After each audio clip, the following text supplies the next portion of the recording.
Inequality and difference on the urban scale is a reality that many designers should but don't often come to terms with. I believe this difference, which is not always obvious but ever present, should be a high priority in our design process. As designers, we thrive in taking on the challenge of complexity. However, it's a saddening reflection of America's racial tensions that designers shy away from context-based complexity simply due to its proximity to Blackness. My name is Barbara Nasila. I was born and raised by a strong, loving, and resilient single mom in Mombasa, a historic town on the coast of Kenya. Early on, she taught me how to advocate for myself and my community. I was always inspired by her not letting societal constructs of gender normativity stop her from thriving as one of the only female taxi drivers in a male-dominated industry when I was growing up. However, there was only so much that she could do to challenge the economic hurdles of raising 4 children by herself. We struggled with housing instability most of my childhood, moving from house to house and school to school. Few of these spaces felt like home. Instead, these houses drove into my family that we had little voice in the built environment. I've since attempted to embrace a design ideology in my architecture that advocates for those whose voices are not often heard in design, particularly vulnerable communities, contexts, and environmental conditions. Beyond that, as a Kenyan student, I'm constantly working to approach design in a way that integrates our traditional and colonial past with the intricate social conditions of our present, all with the goal of really reimagining a future filled with creative possibilities. My sketch in response to the design challenge, designing for racial equality and inclusiveness in our practice, communities, and cities, is an attempt to give voice to the voiceless. The initial prompt required us to house John James Audubon's double elephant folio of the Birds of America, alongside a pavilion for people and birds. Audubon is a canonical figure in birdwatching and conservationist societies all over the world, but he was also a non-slave trader with white supremacist ideologies.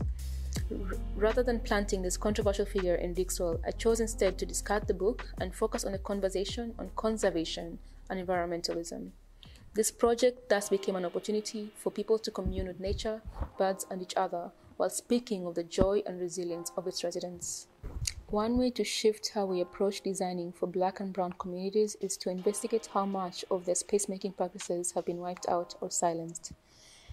In this project, I began by questioning the narrative of Dixwell as the crime-ridden, unsafe neighborhood it has become known for in New Haven media.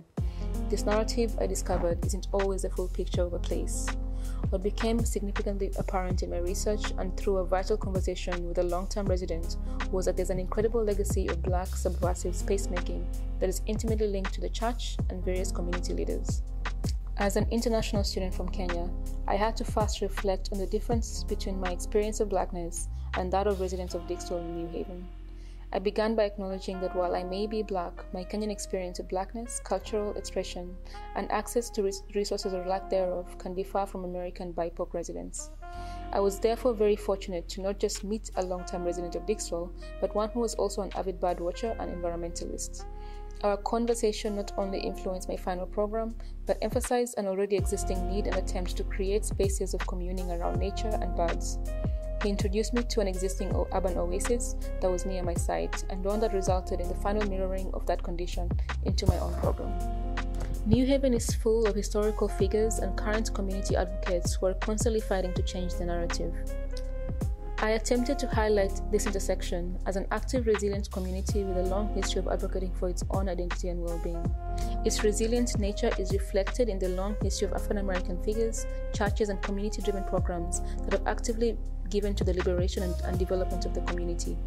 This project carves out a space from this rich landscape of history to give these voices a liberated, fugitive space of healing and agency. This is a sanctuary space for Black and brown bodies to be free and comfortable in their own skin, free of stereotypes of criminality, often policing Black and brown bodies in urban spaces.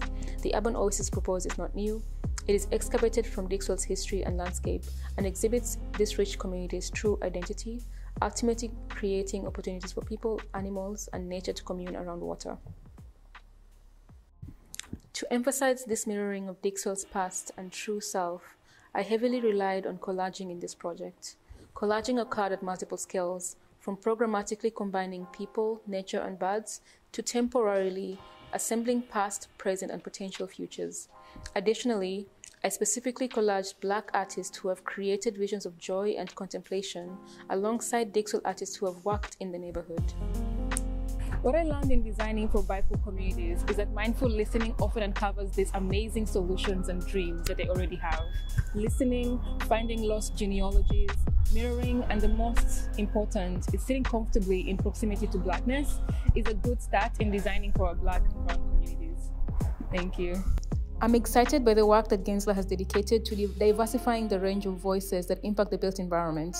Opportunities like this scholarship and other DEI efforts foster an empathetic team of designers who value inclusivity in design.